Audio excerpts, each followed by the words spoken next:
Buenas tardes, hermanos. Bendiciones para todos. Hoy nuevamente le damos gracias a Dios por una nueva oportunidad de estudiar su palabra, por su infinita misericordia, por su bondad que nos renueva cada día y por nuestro maravilloso ministerio Semillas de Fe. Bendecimos a nuestros pastores, Harrison y Alicia de Wanda, a sus hijas Ana Victoria y Camila Saraí, y a todos nuestros hermanos de la fe que hoy están atentos a lo que el Señor trae para nosotros. Amén. Y hoy, continuando con nuestras enseñanzas sobre la Biblia, vamos a tratar el tema realidades de la Biblia.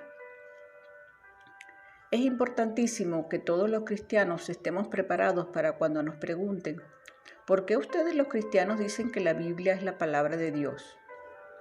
Porque en el mundo que nos encontramos del ateísmo, del escepticismo, del agnosticismo y todas las ideologías que hay hoy en día, es muy importante que tengamos las municiones y los argumentos para rebatirlo y que entendamos claramente qué es la Biblia. La Biblia es un libro indiscutiblemente singular y no existe entre los billones de volúmenes en literatura en el mundo entero algún libro que se le pueda comparar. Entonces vamos a estudiar algunas de las muchas evidencias que existen de que la Biblia es la palabra de Dios. Veamos en primer lugar la evidencia de su singularidad y de su unidad. La Biblia fue el primer libro en haber sido escrito en la primera imprenta de Gutenberg en 1455 y se le llamó la Vulgata Latina, que fue traducida posteriormente por un monje llamado Jerónimo. La Biblia es el libro más vendido, más publicado, traducido a más de 4.850 idiomas y dialectos que ningún otro libro jamás en la historia. En 1986 se había traducido la Biblia a 6.700 lenguajes. La Biblia es un compendio de 66 libros que fueron escritos en 1500 años, y el último libro que se escribió en el siglo I después de Cristo fue el libro del Apocalipsis. Estos 66 libros fueron escritos por más de 40 hombres diferentes.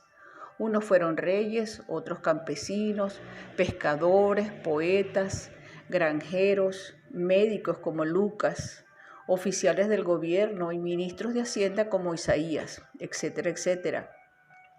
Sin embargo, la grandeza y la peculiaridad y la consistencia que mantienen estos 6 libros es de carácter sobrenatural, porque aún habiendo sido escrita durante 1500 años por más de 40 autores diferentes, mantiene la misma línea desde el Génesis hasta el Apocalipsis, que es la vida del Hijo de Dios. Este libro debate todo argumento y toda altivez que se levante en contra del conocimiento de Dios. Y el sistema de pensamientos de la Biblia hace pedazos cualquier sistema de filosofía humana. Veamos ahora algunas evidencias científicas. En Génesis capítulo 1 nos ofrece cómo fue hecho el universo. Y nunca jamás la ciencia nos podrá dar una explicación de lo que sucedió en el origen del universo. Porque para que sea científico tiene que ser repetitivo. Nadie nos podrá explicar de dónde venimos y como la ciencia no puede retroceder a miles de millones de años en el pasado, entonces los científicos especulan, teorizan, también tienen hipótesis, también son filósofos, y por eso se llama la teoría de la evolución. Y cuando tú hablas con un ateo o vas a la universidad y no han leído la Biblia a tus profesores, ¿qué les queda para poder explicar de dónde venimos? Entonces te dicen que somos el proceso de una selección natural, que los dinosaurios se convirtieron en conejos, los conejos en monos, los monos en dinosaurios, los leones en pumas, los pumas en perros, los perros en gallinas, y esto ni científica ni biológicamente es posible. La biología y las leyes de la física te demuestran que es imposible la evolución, pero ¿por qué la siguen enseñando en las escuelas a nuestros hijos? Porque no tienen otra opción, y si la tuvieran tendría que ser la Biblia. Pero la soberbia intelectual no les permite aceptar las evidencias, aunque ellos ni siquiera se han preocupado en buscarlas delante de Dios. La Biblia dice que el primer día Dios hizo la luz, el segundo día el firmamento, el tercer día la tierra y el mar, el cuarto día el sol, la luna y las estrellas, el quinto día los peces y las aves, y en último lugar la obra de arte de Dios, que fuimos nosotros. Porque ningún animal fue hecho a la imagen y semejanza de Dios. Y en esto precisamente radica la dignidad del ser humano, que no somos animales, que hay un propósito, que sabemos de dónde venimos, que tiene un propósito nuestra vida y sabemos a dónde dirigirnos y que después de la muerte seguiremos existiendo por toda la eternidad. Aleluya. Veamos ahora las pruebas de la genética. Fue hasta el año 1860 que un hombre llamado Gregorio Mendel descubrió las leyes de la herencia genética.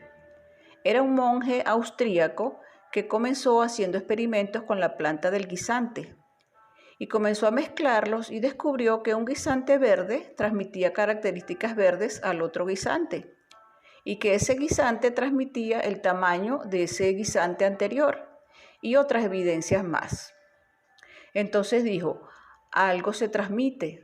Una semilla de manzana tiene cosas que cuando se siembra produce manzanas. La semilla de la uva produce uvas. Entonces él descubrió que algo dentro de las semillas propagaba la consistencia, el tamaño, el color y hasta las vitaminas de la información que tenían las semillas. Pero él no tenía microscopio todavía. Y fue hasta 1954 que el doctor James Watson gana el premio Nobel cuando descubre el ADN, ácido desoxirribonucleico. Este hombre descubre que los billones de células que tiene el cuerpo humano contienen información genética codificada. El ADN es la proteína compleja que se encuentra en el núcleo de las células y es el principal constituyente del material genético de los seres vivos. Y ya en el Génesis capítulo 1, los versículos 11 y 12, dijo Dios, produzca la tierra hierba verde, hierba que dé semilla, árbol que dé fruto según su género, que su semilla esté en él sobre la tierra. Y fue así. Y en el versículo 21 dice, y creó Dios los grandes monstruos marinos y todo ser viviente que se mueve, que las aguas produjeron según su género, y toda ave alada según su especie. Y vio Dios que era bueno. Entonces, cuando nosotros leemos esto en el siglo XXI, vemos que otra vez la Biblia se adelantó a los descubrimientos científicos de este siglo.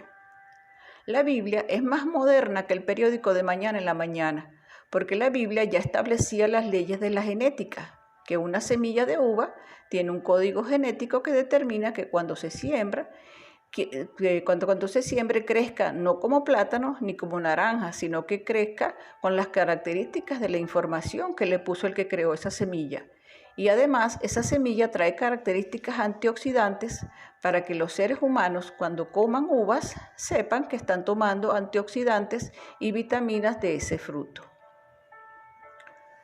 Cuando Dios hizo al ser humano lo hizo con esperma del género masculino y a la mujer con cromosomas del género femenino. Y encontramos algo maravilloso, que Dios creó primero al hombre del lodo y luego de que lo hace, le sopla el aliento de vida infundido de Dios, o sea, algo que era de Él. Y por eso somos hechos a imagen y semejanza de Dios. Luego dice en Génesis capítulo 2, versículo 21, entonces Jehová hizo caer sueño sobre Adán, y mientras éste dormía, tomó una de sus costillas y cerró la carne en su lugar. Y de la costilla que Jehová tomó del hombre, hizo una mujer y la trajo al hombre. Dijo entonces Adán, esto es ahora hueso de mis huesos y carne de mi carne. Esta será llamada varona, porque del varón fue tomada. Así que de esa costilla, de ese material genético, forma la mujer. Entonces el hombre tiene 2 cromosomas XY y la mujer 2 cromosomas XX. Por tanto, la mujer no tiene cromosoma Y, que determina el género masculino. Entonces vemos algo maravilloso, porque si Dios hubiese sacado a la raza humana del material genético de la mujer, pues la raza humana no se hubiera podido reproducir, porque es esencialmente en los huesos, en la médula de los huesos donde se produce la sangre. Y es precisamente en la sangre donde viene la diferencia entre los cromosomas del hombre y de la mujer. Por eso le sacó al hombre una costilla, que es hueso, y no de la barriga ni del muslo, sino del hueso. Y podemos ver en la Biblia que pasaron miles de años y un ángel se le presenta a María y le dice: vas a ser mamá. Y María se espanta y le dice: estoy comprometida, pero no me he casado. Y la ley judía dice que si yo me embarazo antes de casarme, me pueden matar a pedradas. Y el ángel Gabriel le dice: no te preocupes, Dios va a engendrar en tu vientre a un hombre que le vas a poner por nombre Jesús. Y ese ser que va a ser engendrado no va a ser engendrado por José. Y hace 2000 años que fue escrita esta escritura y nadie entendía por qué Cristo tenía que nacer virginalmente. Y es simplemente porque el cromosoma Y de José venía infectado desde Adán, porque por un hombre entró el pecado. Ese pecado se transmitió a través de la raza humana y todos nosotros hemos sido infectados por el pecado. El mal viene por herencia desde Adán hasta nuestros días.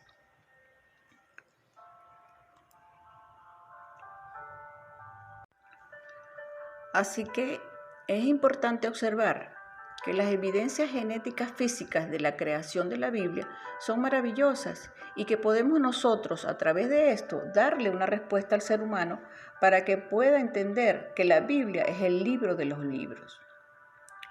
Veamos ahora evidencia bíblica sobre la redondez de la tierra. También podemos evidenciar que hace 2380 años antes de que Galileo Galilei descubriera que la tierra era redonda, en el libro de Isaías, capítulo 40, versículo 22, la Biblia ya afirmaba que la tierra era redonda. Y dice: Él está sentado sobre el círculo de la tierra, cuyos moradores son como langostas. Él extiende los cielos como una cortina, los despliega como una tienda para morar. Hay una ley en la física que se llama la ley de la entropía, y hay una ley que rige a todas las demás leyes, que se llama la ley de la primera y la segunda de la termodinámica. ¿Y qué establecen estas leyes físicas? Precisamente que todos los procesos físicos, todos los sistemas ordenados tienden con el tiempo a desordenarse. La evolución enseña que de lo menos vamos a más, y la Biblia enseña que fuimos nosotros coronados como la creación máxima de Dios, pero nosotros vamos en deterioro, en guerras. Simplemente porque, habiendo profesado ser sabios, nos hemos hecho necios. No le quieren dar gracias a Dios ni glorificarlo. El ser humano está envanecido en sus razonamientos, su corazón se ha entenebrecido y nos hemos creído dioses. Entonces vemos que antes que se descubrieran las leyes de la entropía y de la termodinámica, en el libro de Hebreos, capítulo 1, versículo 10 en adelante, dice: Y tú, oh Señor, en el principio fundaste la tierra, y los cielos son obra de tus manos. Ellos perecerán, mas tú permaneces, y todos ellos se envejecerán como una vestidura, y como un vestido los envolverás, y serán mudados. Pero tú eres el mismo, y tus años no acabarán. Exactamente todo lo que estas leyes enseñan, que todo se descompone, todo se oxida, todo se termina, todo se arruina, a todo hay que hacerle mantenimiento. Todo el universo está en un proceso de descomposición. El Sol pierde millones de toneladas de masa cada segundo, tal como lo dice la Biblia hace millones de años. Todo se envejecerá, todo se echará a perder, pero tú, Señor, eres el mismo a través de la historia. Veamos las evidencias médicas. La Enciclopedia Británica, no la Biblia, documenta que en el año 1845 había un hombre médico llamado Ignacio Semmelweis. Este médico estaba aterrorizado porque de cada 100 mujeres que parían en los hospitales se morían 50 o 70. Y observó que los médicos que atendían a estas mujeres que estaban dando a luz no se lavaban las manos antes de atender a otras que iban a dar a luz. Y esta era una práctica normal, porque en el año 1845 no se había descubierto la presencia de las enfermedades microscópicas y bacteriológicas, por lo que eran totalmente desconocidas. Y como el doctor Semmelweis era cristiano, consiguió en el libro de Levítico, donde Dios le dio al pueblo de Israel las leyes de la sanidad, las leyes médicas y las leyes de la higiene que deberíamos tener antes de que se descubriera la proliferación bacteriológica y microbiológica que existe en el aire. Y este doctor, al leer Levítico, capítulo 15, versículo 13, descubrió el por qué las mujeres estaban muriendo mientras las estaban atendiendo en los partos, y dice así: cuando se hubiere limpiado de su flujo el que tiene flujo, contará 7 días desde su purificación y lavará sus vestidos en aguas corrientes, no en aguas estancadas. Entonces el doctor Semmelweis les recomendó a los doctores que se lavaran muy bien las manos en aguas corrientes, no en cubetas o en charcos, antes de atender a las mujeres que iban a parir. Y el índice de mortalidad se redujo en un 80%. Entonces vemos que estaban ellos contaminando a esas mujeres por la cantidad de millones de bacterias que se tienen en las manos. También en el libro de Levítico capítulo 12, Dios da las leyes sobre la purificación después del parto. Y es importante destacar que en los actuales momentos también se nos aconseja lavar muy bien nuestras manos, porque es allí donde se alojan las bacterias y microbios. Y también no tener aguas estancadas, sino lavarnos en aguas corrientes. Y vemos que ya Dios lo había establecido muchísimos años atrás.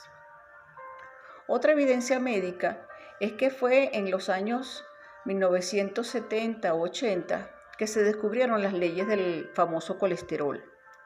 Y ya en el libro Levítico, capítulo 11, Dios les prohibió que comieran puerco, que comieran conejo, que comieran aves, iguanas, camarones, langostas, etc., haciendo la diferencia entre lo inmundo y lo limpio, entre los animales que se pueden comer y los animales que no se pueden comer. Y hoy en día sabemos que el consumo de la carne de todos estos animales contiene colesterol, que entra en las arterias y las va obstruyendo. Entonces, cuando el corazón bombea la sangre, se le dificulta y tu corazón trabaja con mayor dificultad y puede sobrevenir un ataque al corazón. Hoy en día, los nutricionistas han descubierto que la Biblia tenía razón y que antes de que se descubriera la circulación sanguínea en el año 1630, la Biblia en Levítico, capítulo 17, versículo 11, decía: la vida de la carne está en la sangre. Es maravilloso que la Biblia ya dijera con siglos de anticipación que la vida se encontraba en la sangre, porque esta gran verdad biológica está relacionada con la importancia de la sangre en nuestro cuerpo, que solo fue comprendida hace aproximadamente un siglo. También tenemos la increíble correlación entre el cuerpo y la mente, y que hace 3000 años el rey Salomón escribió en el libro de Proverbios. Las enfermedades psicosomáticas, psico-mente, soma, cuerpo, significa que son enfermedades que tú te produces por tu estado mental, porque la condición de tu mente afecta a tu cuerpo. Una persona amargada puede desarrollar artritis.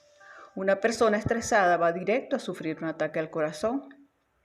Y Jesús nos dijo: mi paz les dejo, mi paz les doy. Y la paz es el estado más saludable en que una mente se puede encontrar para mantener un cuerpo sano. Pero veamos lo que hace 3000 años escribió el rey Salomón relacionado con las enfermedades psicosomáticas en el libro de Proverbios, capítulo 14, versículo 30. Y dice: el corazón apacible es vida de la carne, mas la envidia es carcoma de los huesos. El estado emocional de tranquilidad es vida a tu carne, mas las emociones negativas como son los celos, la envidia, la avaricia, la ambición, todo esto comienza a afectar el sistema óseo. Y sabemos ahora por la ciencia que en el sistema óseo, o sea, en los huesos, es donde se produce la sangre. Ahí en los tuétanos, ahí se produce la sangre de tu cuerpo y la sangre es la vida de la carne. En Proverbios 15, versículo 30 dice, la luz de los ojos alegra el corazón y la buena nueva conforta los huesos. Cristo descubrió lo que después descubrieron los psicólogos, que el estado mental de una persona se refleja en la mirada y sabemos que en Cristo podemos encontrar la libertad. En Proverbios 16, versículo 24, dice, panal de miel son los dichos suaves, suavidad al alma y medicina para los huesos. Es increíble que se haya descubierto que la forma como tú hablas puede bendecir o maldecir. Veamos ahora las evidencias de las enseñanzas de la Biblia. Si ponemos aquí todas las religiones del mundo, dejando claro que el cristianismo no es una religión, es una relación viva con Jesucristo. Y ponemos la Biblia junto. Existe un abismo en las enseñanzas para la salvación de acuerdo a la Biblia, porque todas las religiones enseñan que la salvación es por obras y por sacrificios, porque todas son hechas por hombres. Ellos inventaron las religiones por desconocer al Dios vivo y verdadero revelado en la Biblia y en la persona de Jesucristo. Y la Biblia enseña el único sistema de pensamiento donde el ser humano no es salvado por ninguna obra que haya hecho. Ahora, ¿por qué escogió Dios el mensaje del Evangelio, que es locura a los que se pierden y poder a los que se salvan, que es por gracia? Porque es precisamente para humillar la soberbia de los religiosos. Y esta enseñanza solo se encuentra en la Biblia, en ningún otro libro sagrado. Veamos ahora evidencias de las profecías de la Biblia. La Biblia es el único libro que hace 2600 años, en el libro de Daniel, se describe el orden de todos los gobiernos mundiales que iban a sucederse uno tras otro hasta la venida de Jesucristo. Cada cosa que dijo Daniel se cumplió. En Apocalipsis 11, que fue escrito hace 2000 años por el último apóstol de Cristo llamado Juan, quien se encontraba exiliado en la isla de Patmos, y allí él tuvo una visión de Jesús glorificado y Cristo le reveló que escribiera lo que se contiene en el Apocalipsis. Y cuando comparamos Apocalipsis con la ciencia del siglo XXI, pensamos que no pudo un hombre haber escrito estas cosas. En Apocalipsis 11 está hablando de los dos testigos que la bestia que sube del abismo los va a asesinar. Y dice en el versículo 8, los cadáveres de estos dos testigos, que se especula que van a ser Moisés y Elías o Moisés y Enoc, estarán en la plaza de la grande ciudad, y esta grande ciudad es Jerusalén. Y dice que esta grande ciudad, antes de que Cristo venga, se va a llamar Sodoma y Egipto, o sea, Israel. Y según la Biblia, se va a depravar tanto moralmente antes que venga Cristo que se le va a comparar con Sodoma y Egipto, que representan la inmoralidad y la mundanalidad. Y llegamos al versículo 9, que es el que requiere nuestra atención, y dice, y todos los de los pueblos, tribus, lenguas y naciones verán sus cadáveres por 3 días y medio y no permitirán que sean sepultados. Entonces, ¿cómo es posible que la Biblia hace 2000 años haya profetizado que todas las naciones verían al mismo tiempo un evento si no se hubieran inventado los satélites de comunicación? Ahora cientos de satélites alrededor del Ecuador circulan la Tierra y lo que está pasando en cualquier país lo podemos ver instantáneamente. Y la Biblia tenía razón. Los cielos y la tierra pasarán, mas mi palabra permanecerá. Así que, si a pesar de todas estas evidencias, tú sigues insistiendo en que necesitas más pruebas, Tu problema no es intelectual, tu problema es moral. No te conviene creer y esa es la condenación. Dice en Juan capítulo 3, que la luz vino al mundo y los hombres vieron la luz. Vieron a Cristo, vieron los milagros, el mar rojo se abrió y a pesar de eso no creyeron. Entonces no son los milagros ni las evidencias lo que una persona necesita para creer en Dios. Lo que necesita verdaderamente es arrepentirse de todo corazón. Y nosotros, hermanos, como guerreros y soldados de Jesucristo, debemos dejarlos sin armas, decirles que hubo un profeta en medio de ellos y que no tengan excusa el día de su juicio de que no escucharon evidencias que deberían haberlos convencido que Dios es un Dios sobrenatural. Y tenemos que presentar defensa del Evangelio y de la esperanza que hay en nuestro corazón, porque esta es nuestra vida, la luz, pelear por la verdad, ir en contra de la corriente y de todas esas filosofías humanas que están en contra de la palabra de Dios. Amén.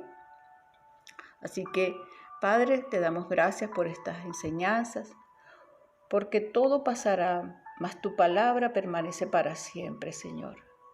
Ayúdanos, Padre, a ser portadores de las buenas nuevas y defensores de tu sana doctrina, Señor. Que todo lo que hagamos y practicamos sea conforme a tus principios y verdades. Gracias, Padre, por tu palabra. Bendecimos tu nombre y te damos toda la gloria y toda la honra en el nombre poderoso de Jesús. Amén. Bueno, bendiciones, hermanos. Será hasta la próxima. Se despide de ustedes su hermana y maestra servidora de Cristo, Elvira de Ramírez.